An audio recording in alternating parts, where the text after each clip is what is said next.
Hi, guys. It's Dr. Neville Campbell again, and welcome back to the Wellness Hustle podcast. We've had so many episodes so far, and I'm sure you've been seeing the episodes and you've been seeing the guests, different caliber of people, different professions, also different spaces. But irrespective of the differences, we've been seeing one unifying theme, that these people have been impactful in their spaces. Today, I bring you no difference. We have Dr. Aaron Bowles. Again, Dr. Aaron Bowles is with us today, and his story is a unique one.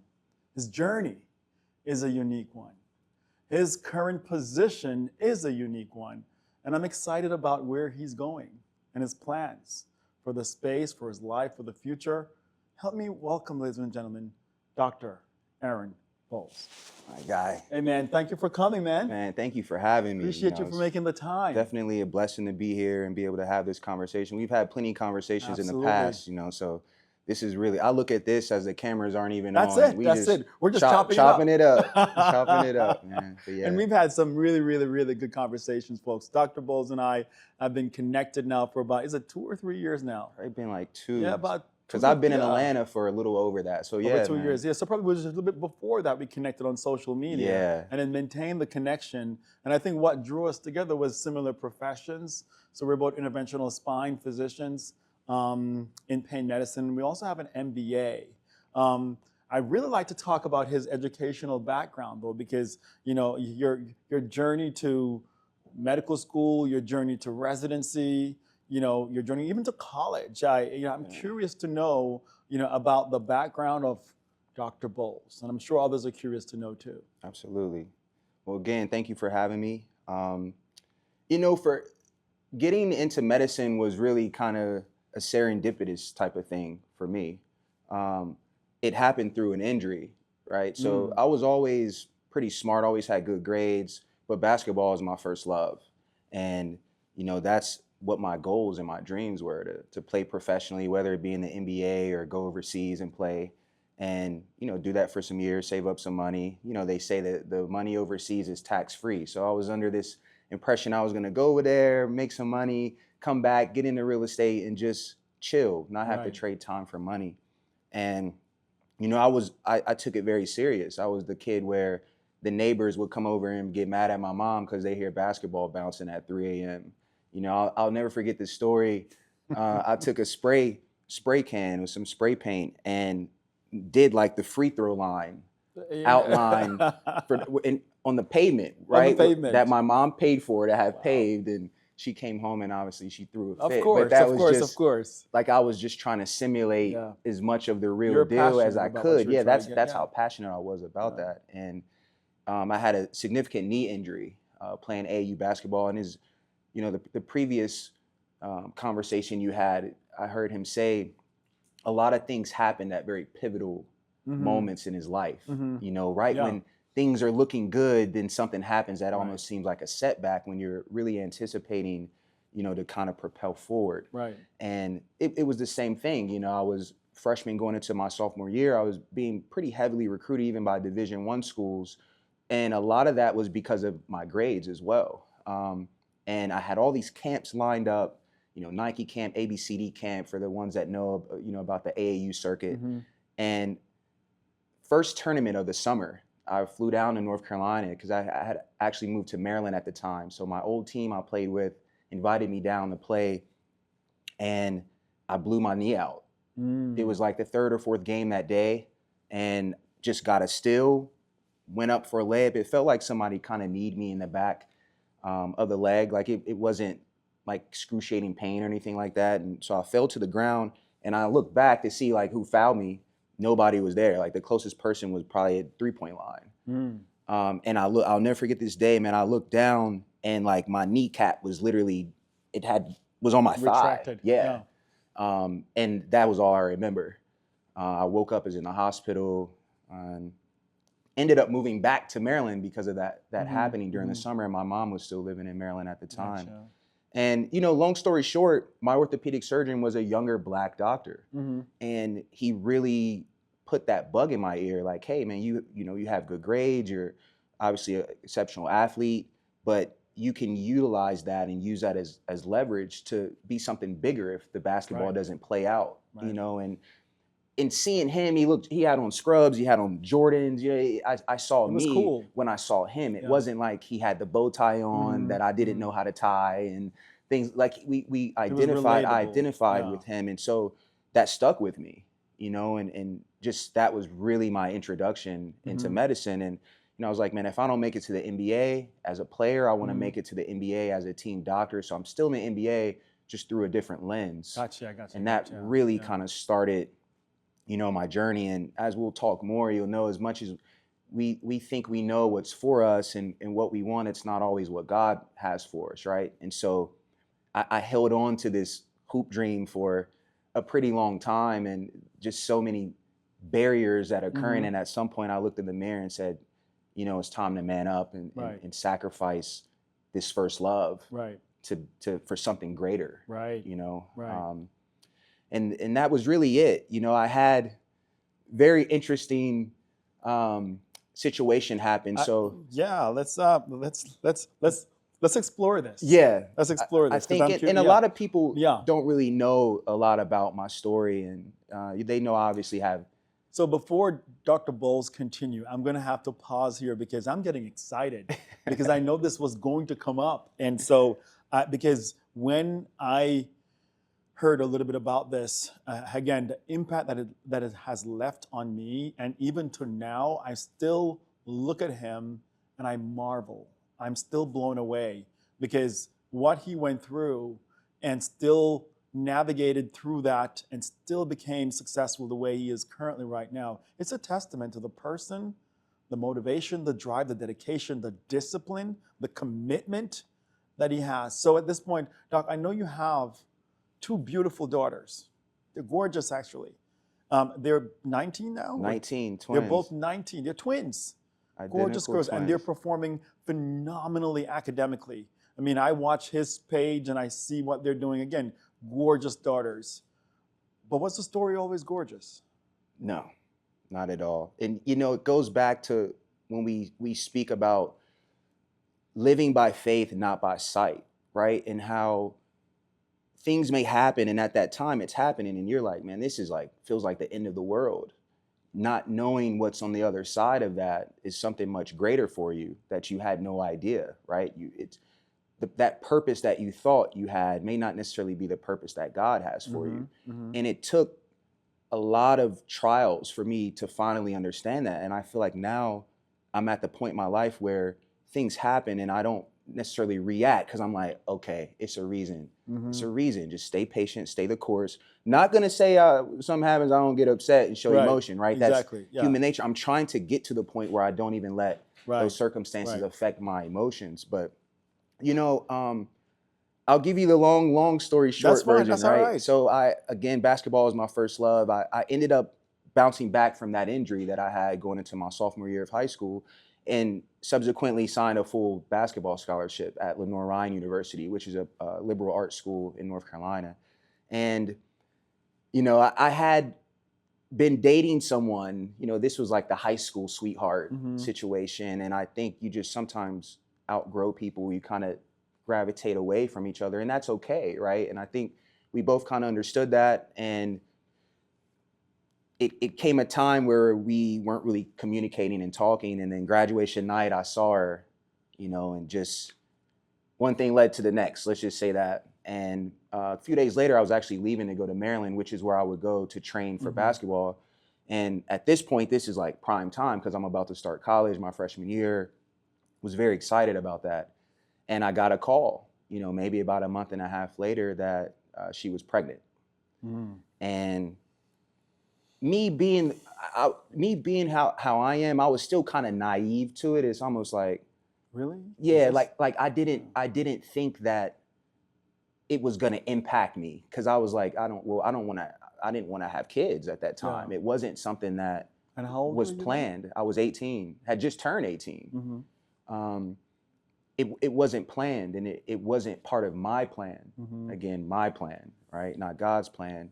And, you know, and looking back, it's hard to speak about this sometimes, but, you know, I asked her, you know, what should we do? What, you know, she felt like she was a bit indifferent, and I could tell I was kind of pushing for, hey, I don't want to have a kid right now. And that was the decision that was made, but it's not what happened. And I was under the impression that in fact happened. And it was, you know, fast forward mid-August, my mom and my stepdad bring me down to college to move me into my dorm room. And, you know, my mom, we come from a small town. So you know, you're in the newspaper if you're good in sports and stuff after they do the game and the highlights and stuff. So people knew who I was, and they knew my mom as well. She owned a business. And long story short, man, my mom, they moved me into my dorm room. They went back to my hometown to just visit. And someone congratulated my mom on my situation. That she has grandkids now.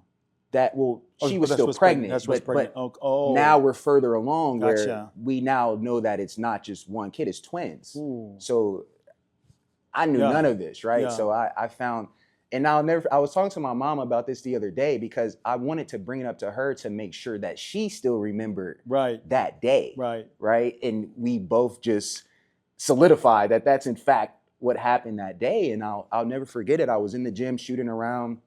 They were about to hit the road to head back to Maryland. And my stepdad came in the gym by himself, which I knew was kind of weird from the beginning. Usually my mom, she was so excited about me starting college, and, you know, for her not to be in there was like kind of weird, threw me off from the beginning. And so he's like, you know, buddy, we're about to leave. We'll head back, come say bye to your mom. So I get outside, my mom's like up by the car with her back turned, still very odd. Like the energy feels weird. And we got close to my mom. My stepdad turned around and looked at me and said, man, we know. And I'm like, know what? He's like, we know about the pregnancy. I'm immediately got defensive. Oh, I didn't tell y'all, you know, because there was nothing to tell you based on, you know, what the decision was. And he looked at me, he's like, no, buddy, it's twins. And I was crushed. Like I'm 2 days away from starting college on a basketball scholarship. Like, I was lost. Can we just take a moment to really dissect the emotions that you're processing once you got that news? Not even once you got it, but maybe hours later, a day later, 2 days later, as this is settling in. Yeah. What is going through your mind? To be honest with you, man, and it was anger. Okay, go ahead, give me all the emotions. It was anger because it was anger, it was confusion, you know, a lot of asking God. It was something that I had never, even when I hurt my knee, I never was like, God, why me? Why now? Like, but this was probably one of the first times in my life that I kind of questioned my faith a little bit, to be honest with you. You know, so there were those emotions, and I was young, I was 18, I just really turned 18, you know, about 3 months before this. Yeah. And what made it worse is I couldn't get in communication with her. So that was making it even worse, right? Yeah. So now it's like I needed some answers. I at least have a conversation. There was no type of closure or their side of the story, nothing like that. So that also played into it. But it was tough. And also, you know, mind you, my mom is now living in Maryland. And so my family support, immediate family support at that time were my teammates.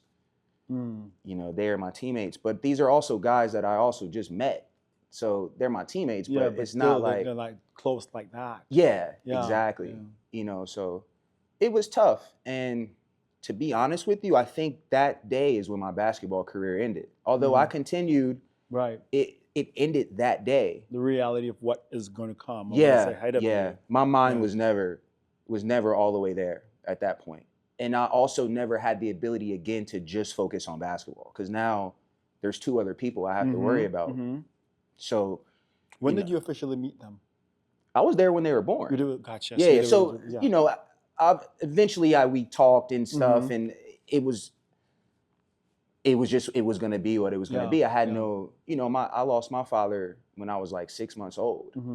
And so me just being like, oh, well, you deal with it. It wasn't an option. I had no choice really, you know, and also my family wouldn't allow me to do that either. And, they've been very pivotal in just Yeah. being like a village to even help me get to where I am now. So through med school, through finishing college, med school later, Yeah, and of course residency and fellowship training, they're growing up.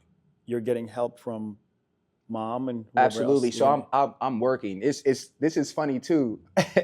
I was talking to my brother. I have a brother that's like 9 years apart from me. So a lot of Younger or these older? things, he's younger. Gotcha. So a lot of these things that I went through, he wasn't old enough to really see it directly. So now when we have these conversations, I was like, yeah, man, I've literally worked every job you could think of. I remember working for a temp agency, you know, and it'd be a different job every time. I'd be cleaning swimming pools one day, next day I'm holding the flag up for the construction workers or people to go through. You know, stuff like that, working overnight at Toys R Us, stocking the shelves and unloading the trucks, you know, all the way from UPS, package handling early, like 4:30 in the morning to like 7, then going straight to campus. Like it was a lot. And, you know, that's kind of where I speak to. I knew basketball. And during this time, I'm still chasing that dream. You know, I ended up transferring schools. I just wasn't happy. And, you know, I can put up with a lot and take a lot, but I felt like I was really kind of at my breaking point. And with my mom living in Maryland at the time, I felt like I was lost, you know, so I transferred and took a semester off, just worked, trying to figure it out.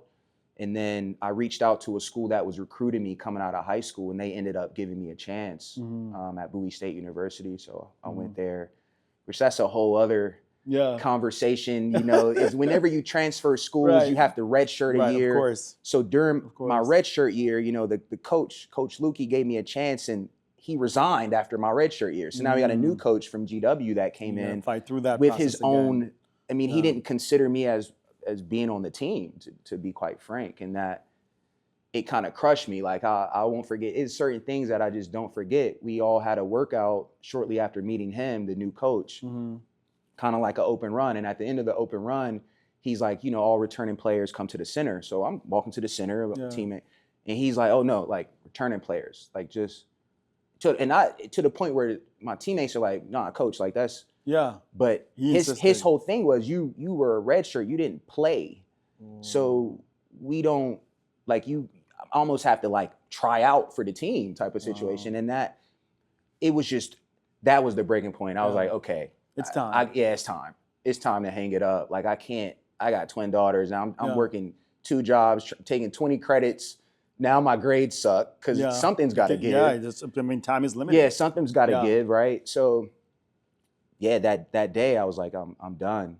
I'm not gonna chase this anymore. I'm gonna just focus on school. That'll be my fallback. Yeah. And then I was kind of like pre-pharmacy, you know, working as a pharmacy tech and stuff. And it was my aunt that really convinced me one day, like, why don't you go to med school? You know, I was always out of time. It'll take, you know.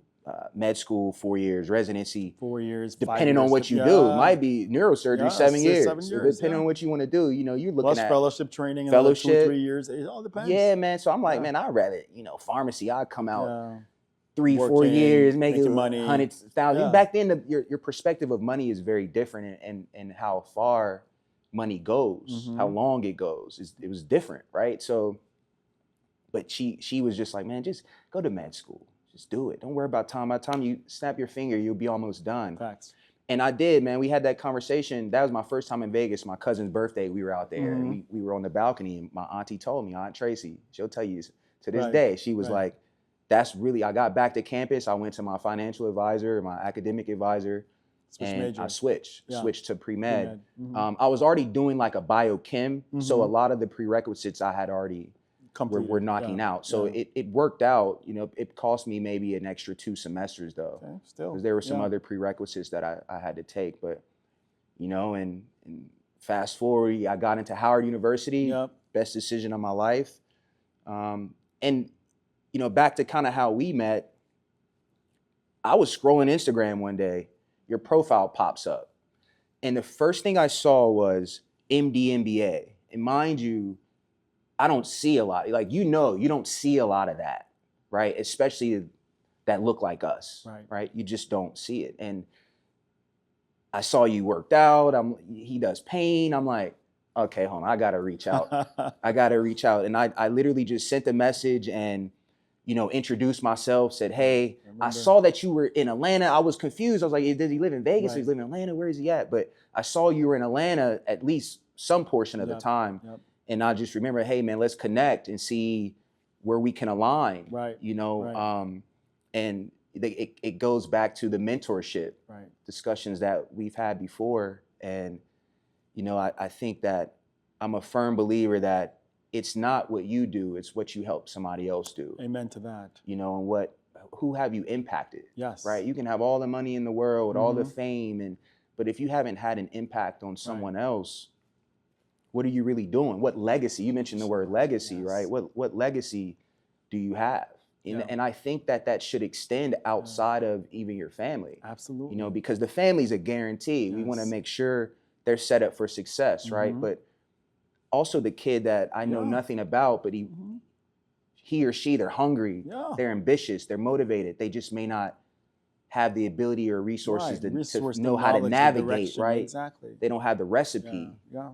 You Yeah. give them that game now, Right. add that You've- free game with that ambition and that drive that they have, and now we create more people that are Exactly. in the space that look like us. And that Now they activate and begin to Exactly. do their own thing in their own spaces, changing lives, impacting lives. Absolutely. It's a ripple effect. It's almost Absolutely. like, we started a chain reaction, believe it or not. Yeah. The things you do today, you don't know what impact or what changes those things are producing tomorrow, the day after, next week, next month. Absolutely. That's why I am very purposeful and very intentional in the things that I engage in, the things that I say and do, because if they're not contributory to purpose and impact, then it's wasted time. Yeah. It's a misuse of time, a misalignment, because if it's not in tune with my alignment, then that means it's either distracting or a detour. Right. And if I'm fully aware of it, then I believe that as I'm executing in that moment, I have a choice. We have choices. I choose impact. Yeah.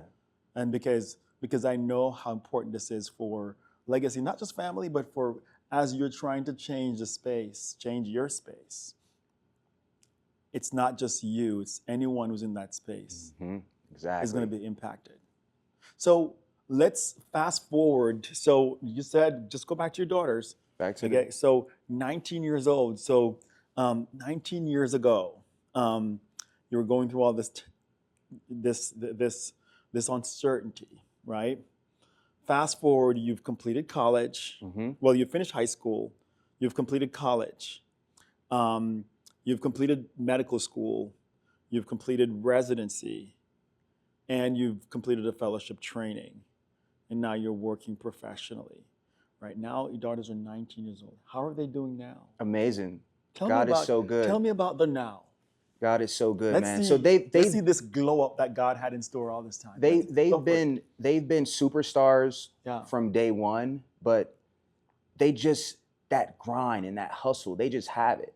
They have it. And with training and stuff, it was very difficult for me to be present all the time. Thank God for FaceTime and all that, but it was difficult. A lot of times, and this is what people don't understand too, with medical training, you don't necessarily choose where you go, right? It's not as easy as, hey, man, you could have went to school. Well, I applied there. I didn't get an interview, right? Right, like, exactly. It's very difficult. You could be all over the country, depending on wherever Could that be anywhere. acceptance is. Yeah, it could be anywhere. And then, so it's one of those things where, me being from a small town, there weren't even really opportunities close by. It's not like there were medical schools and universities up the street that were even an option, right? So it was very difficult, and it was just a lot of prayer. Yeah. Luckily, their mom's side of the family was very into the church, and that's how I was raised as well. And so they had my grandmom as an influence on them there, my mom. Amen to that. And they were just Bible study, they sung in the choir, they played instruments, they did all that. So that was their upbringing. It kept them grounded. And I would always pray two things, that God would always keep them humble, keep them grounded, but that God would make sure that their mindset was not trapped in that small town where I'm from. A small town called Morganton, North Carolina, a very rural area, right? Mountainous type of stuff. So I grew up hunting, fishing, dirt biking, that type of stuff. Very different than city life, right? But also not the same distractions and exposures as you would get growing up in a city. And luckily they never got blinded by any of that temptation that's out there that kids are exposed to now. And it was God, man, that did that. We can preach to our kids all we want, but ultimately they have to go out there and make the right decisions. And so, fast forward, they're in their sophomore year now, both studying pre-law. One of them is actually going to be interning with the FBI this coming summer, a paid internship, 10 weeks. They're killing it, straight A students. They started a crochet club on campus that now I think they have like 40 or 50 members now, which I'm just like, one of them's an RA. Like they're just, they go sell their crochet at farmers market and they make money. They have that hustle, that grind, just like I had. And, I'm just very appreciative of that. And so now they're doing great. They're likely going to graduate a semester early just because of the credits they accumulated during high school, some of the college credits. And we'll see, they both want to do law school. So now I'm starting to prepare them, of course, for the LSAT, things like that. You need to start getting them to network and get their name out there. The internship will be very good, very pivotal for them to be able to put that on the CV, and teaching them the art of networking. It's not who you know, it's who they know, right? It's not what you know. And so that's where they are. They're doing great. They just texted me the other day. They were doing a market and someone came up to purchase something. They were like asking them, are they related to me? Because they're like, you look like someone I know named Aaron. They're like, it's like your brother or something. Like, no, that's our dad. Like, it's probably interesting when you guys probably go out now. They're 19 and the age differential is probably not that senior. Most people, have parents in their 50s and even 60s at that age, but they have dad who's super cool. It's really young. So it's probably like, hey, this is your dad. It throws people. And I kind of have like a funky style too. So it's not your normal, like a suit and tie, stern dad that when you come to meet the girl and stuff, so it's a little different, but it's good. And I feel like my relationship with my daughters has grown significantly because I'm the only one that's in their immediate family that has went through college and even went to college. So now, I'm kind of the primary resource for kind of mapping out how they should navigate through the space. And, they listen a lot more now just because it's like they kind of know, obviously it works and it's applicable to any industry. The grind, when I speak on panels, I always tell people the recipe and the grind is the same, no matter whether you want to be an attorney, a HVAC person, doctor, it requires the same principles, same set of principles, foundation, and that's what I tell them. And I feel like we didn't even touch on Sage, little man. I'm going to talk about him too, but go ahead. So go ahead. And I don't know which. And that's your son, right? That's it. Yeah, Sage is my son. He just turned 11. 11 years old. We posted the birthday party and stuff a couple weekends ago. I was back home visiting. And that's just, I'll give you the long, it's always like the same thing. It's like the high school sweetheart or college sweetheart, you separate for whatever reason. And then there's like this reunion of some sort, right? And then from there, it's a phone call. WhatsApp. So very, very similar situation, except this time the phone call was that, it's nothing to do with me situation. Like it wasn't like a, hey, it's more so like a, hey, I'm pregnant, but don't worry about it. Like it's not, it has nothing to do with you. Oh, really? Yeah. Oh. So we weren't really together at the time, when this happened. So the people that are close to me know this, but I never really shared it with a lot of people. But I found out about Sage when he was 6 months old. And I'll never, again, I always have these times, right, when something's about to happen, like a breakthrough of some sort. And you remember step one, the first board exam that we have to take. I mean, this exam. Oh, yeah, brutal. It's brutal, but why it's so brutal is it dictates what you can do moving forward at such an early stage in your academic career. I mean, you're in your first and second year of med school with a 4-year program, and you can pass the exam, but if you score a certain score, you want to do neurosurgery or orthopedic surgery, kiss that goodbye. Yeah. They would put weighs so much on this exam and your score, not just a pass fail, you got a score. And the way that Howard was set up, they gave us 6 weeks off to prepare as what they call the intensive study period. So that semester ended 6 weeks early, and we just got to study. And I would study with one of my good friends I met. His name's Clarence. I would stream like the TV to the Apple TV so that we're doing practice questions, but it shows up on the big screen. So we're both doing the same question, and I'll see what he put, he see what I put, then we can talk through it if it was a different answer. So that's how we would do some of our studying. And I got a random call from Sage's mom, basically saying that, and I won't go into the details, but basically saying they needed me to take a paternity test. And I'm like, paternity test for who? For what? For how? When? Why? Right. Like, and, like out of the blue. Yeah. I mean, I knew she had a kid. The kid was, but then you didn't know that it was. No, you were told it wasn't your. And we're not like on social media friends or anything like that. So I'm not seeing any pictures or anything like that. So I'm thinking she, living happily ever after. I'm doing my thing, and that's not what it was. So at first, at this point, we're probably about 4 weeks out from STEP, from taking that exam. So I'm like, man, I got too much going on. There's a lot going on for STEP. Don't bring this over here to me. Like, this has nothing to do with me.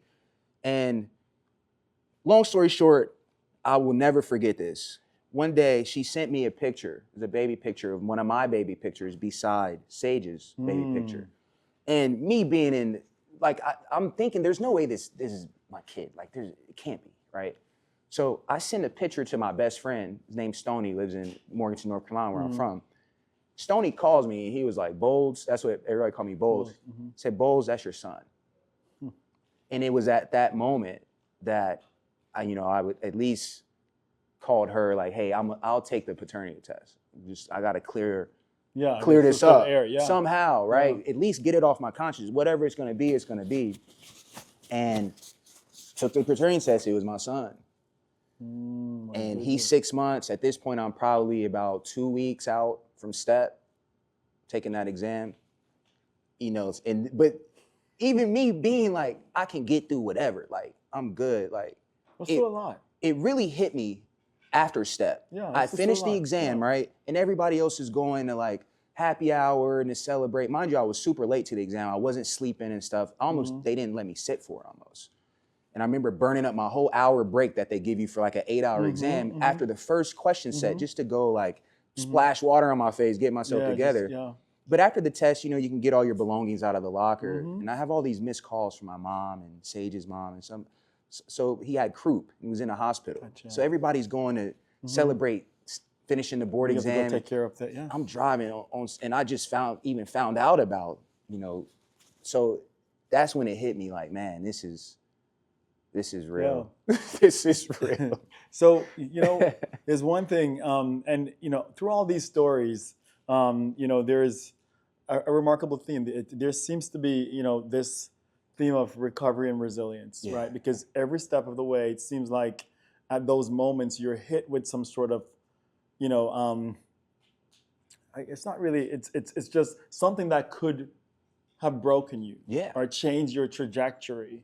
But the way how you navigated it, looking back, it's almost like you're thankful to God for that to have happened. Exactly. Why? Because had that not have happened, then the Dr. Bowles that we know today wouldn't have shaped. Exactly. Like life wouldn't have shaped the product that we're currently experiencing. Exactly. I see you post every day, religiously, and I read them. The devotionals. Yeah. When did that start, and what inspired that? This started in New York. I was doing my residency at Mount Sinai in New York during the pandemic. So I was there from 2019 to 2022. The pandemic hit 2020. So, it was just everything that was going on. It was so chaotic. And I think sometimes we just get caught up in our lives that we start moving away from what God wants for us, and I kind of felt that. And so me doing that devotion was just me guaranteeing that my day starts with me spending time with God before I do anything else, right? And it started being those messages that I would read, and that those short couple paragraphs that now when I walk out this door, I have a reminder. something that I just read that'll keep me from reacting certain ways to certain circumstances, Mm-hmm. right? Allow me to be kind to others, be humble, stay aware of his presence and his peace, right? I always pray for that. Keep me aware of your presence and peace. And so for me, it started out as just a reminder every day, Mm-hmm. and I would post it because there would be times where, I would open a book real quick, take a picture, run out the door, and then I'll read it while I'm on a train Mm-hmm. headed to the hospital or something like that, right? I didn't initially post it really for other people at first, but it kind of took off as that. And there would be times where I would maybe post late, I'd come off a 24-hour shift Mm-hmm. and I would come home and just crash. And people would reach out like, hey Yes, man, are you where's gonna the post? post? Like, Yes. and that's when I was like, oh man, like people are, gravitating towards this. And ultimately, I think that's part of my purpose Yeah. is to spread God's word. And I always tell people like all these things that I've been through, I did my part, obviously, and I worked hard and put in the time, but it was God and my family that Amen. really pulled me through that. It was a village, Yeah. so I stay grounded to that. And every year, every day, I post those devotions. And it's the same book I've been posting for years. Yeah. And someone else asked me, oh, is this the same book? I was like, yeah, it's the same book, because until I'm at the point where I don't even have to open this book and read these messages, I'm just equipped with all of these reminders as I walk out this door. Until I'm at that point, every day, working on those lessons. Every day, that's what we're working on. So I try to every day work on myself from a spiritual perspective, a physical, a mental, from a parent. Being a parent is not easy, right? I'm still learning, obviously. And so that's where those devotions every morning came from. And I think now people, the question used to be, hey, are you going to post? Now I get a lot of, hey, what book is this? Mm-hmm. What book is this? Now they're going and getting it themselves. Exactly. Now they're going to likely read and post it now. And share. Now their circle and their network sees it. And I think that's ultimately what we're here to do is use our purpose and use the gems that we can give other people, use our qualities and our skill set, right, to do his work. And just like being a doctor, man, I had patients. I had a patient the other day. She's like, she was so nervous. I said, don't be nervous. I said, these hands are prayed over every day. You're good. Yeah. And I could just see it, her face just changed. And she felt so much more comfortable with me saying that. I've had patients ask to pray, and when they do that, because we have to be careful introducing that into the space. You don't want to, I'm not sure what your beliefs, and I don't want to ever, not have that cultural competence and be mindful of that. But when they bring it up, I'm like, oh, absolutely. We can most certainly say a prayer. I already did, and you're good, and I'm good. Right. But we can say one together. Absolutely. So those are daily reminders, man. Just for not just for me now, but for everybody. And it seems like faith has really been an important part of your journey, your process, you coming to be at this point. Seems like even, in your earlier days in high school when you had that injury and, just navigating through, discovering, you had twin daughters shortly thereafter, and then the multiple jobs, it seems like you definitely had an anchor in faith. It hasn't left you, but it seems like it has deepened over the years. Here's a question that I have before we close. A lot of people say they know who God is because they might have read something or someone has told them. If I asked you today if you know who God is, what would be your response? My response would be yes. How so? I know who God is, and that's a great question. Any question that makes you think is always a great question. I know who God is based on what I've been through, right? The testimonies that we talked about today, and trust me, this is just the tip of the iceberg. There's so much more that we could talk about that I've been through, and every time I get through it, and when I look back and I look at these stories in the Bible of faith and, what some of the things that, again, they're living by sight sometimes and not by faith.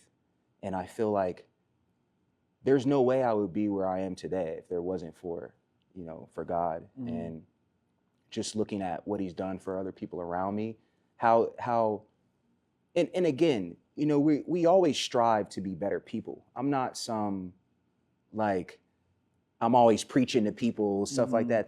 That's not my thing. I when people ask me questions, I'm always quick to shout out God, Right. because that's my anchor. Mhm.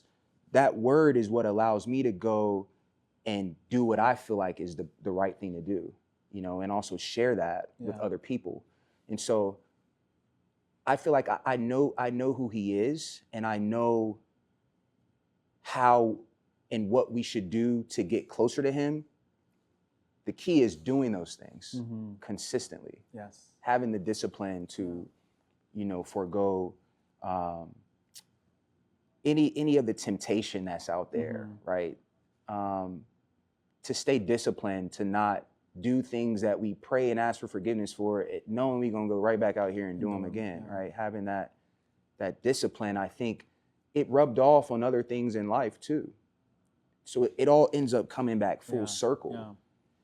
and everyone has different things that they may believe in, right? And that's okay. Some people believe in God, some people believe in other higher powers, right? That's okay, whatever it is. But I think you should just always have something that you believe in that grounds you. That's your foundation. I think if you're just out here just moving freely, Yeah. and carelessly, like, Like a leaf in the wind, no yeah, direction. like, because when things get hard, you got to have something that you can always go back to. And Yes. that's another thing too. Like, I always feel like no matter what's going on, I always have somebody I can talk to. Yeah. And always now it's as I've gotten older, I mean, I used to drive to work or drive to the hospital, and I'm, listening to hip hop and stuff like that. And No, it's now I put on the scripture yeah. that, that I go to online to the demand, and I can listen to the scripture 30 minutes. The drive's about 25, and it's just Yeah. You get the something. word as you Yeah, go. I get Yeah. that word. I might just need a small reminder during that day. It might be a difficult case. Yeah. And I'm about to be like, okay, we gotta either reschedule, but it might, that whatever I read, it might Right. be just step back, It helped in that moment when it's needed. and I'll keep going, and then Yeah. we get through it, So I think I say I do know who he is because I find out more about him as I find out more about myself, and that's just validates it Yeah. even more. And also, I look at how people just randomly come into my life, and it's like we click like this, Mm-hmm. And same with us. Mhm. Then I get introduced into their circles and meet people. We Like click that. just like that. Yeah. Like, that's not random. No. There's a reason why. Now you got to do your part, because when you get in those rooms, if you have nothing to stand on, Right. there's nothing you can do to help me, Right. But you do your part, stand on business, and then allow God to use you, To do the rest. Yeah. Yeah. and that, or whatever you believe in. Right. It has to be a bigger purpose than just what you see in the mirror every day. Yeah. And that helps me sleep at night, Yeah. man. I know I've helped from the many mentees that I have, just like preaching at people to that are interested in medicine, to make sure that they focus on the business acumen too, right? Like, I'll tell you this, true story.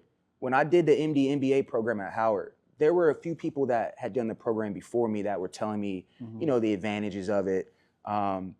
But my cohort, and in their cohorts, they were always the only ones. My cohort, I was the only one. Mhm. And no one even knew that it was an opportunity Mhm. that Howard had. They have it for PharmD, for dental students, Mhm. med students, and law students, as well as divinity students, social work. They have all these dual degrees with an MBA. And so I told the director of the program, I said, hey, let's go down the hill. Let me talk to the med school, pharmacy, dental school. Like, you come with me, you can talk about the admissions process and stuff, and I'll just speak to my experience, because not a lot of people know about this. Yeah. The next year, there are 8 people enrolled in the MD MBA program. So to this day, there's people who, every time they see, man, I'm so glad you taught me into doing that. Impact. Their residency interviews, that's all they want. That's all they asked about was the MBA. I always tell people, create your competitive advantage. Mhm. Whatever your competitive advantage is, you have to create that, identify it, and leverage it. Yeah. Right. And so that, I feel like, that changed a lot of people's lives. A lot of people that may not have gotten matched into the programs they wanted to match into. That's how I matched into Mount Sinai. That was my number 1 program.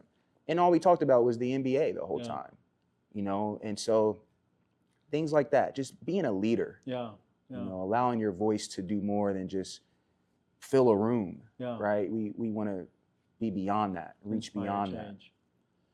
Dr. Bowles, It's a pleasure having you, man. This is certainly, one of our better episodes yet. I like the honesty, in which the information was shared. It makes people know that we're still human beings too. Absolutely. Despite the profession that we have, despite the things that they may see, we're still human beings, flesh and blood, with similar challenges. Yes, sir. And we're all trying to figure it out. If you had to leave words to your younger self, let's say you have an opportunity now to speak to the 14-year-old Aaron at that time, what would you say? I would say, listen. Shut up and listen. Because if I would have listened, to my mom, to the pastor, to my grandmom, you could have avoided a lot of those hurdles and those obstacles. And same thing I tell my kids, you have to listen. We're always quick to talk, right? I'll never forget Dr. Clive Callender. He started the transplant program at Howard University. This is years ago. So he's big time. And that's who interviewed me at my medical school interview at Howard. And he asked me, he said, name one word, like the most important quality in a leader. And I'm naming all this stuff, right? Yeah, that's me. And his response is, yeah, man. You could test not what he's looking for. And finally, he just gave up and he said, listener. What makes a great leader is being a great listener. With you, you're a businessman, right? You got to listen to what your clients, your patients say, right? Your staff. You have to listen to all those things in order to create either better experiences, right? Mm-hmm. So that's what I would tell myself. Listen.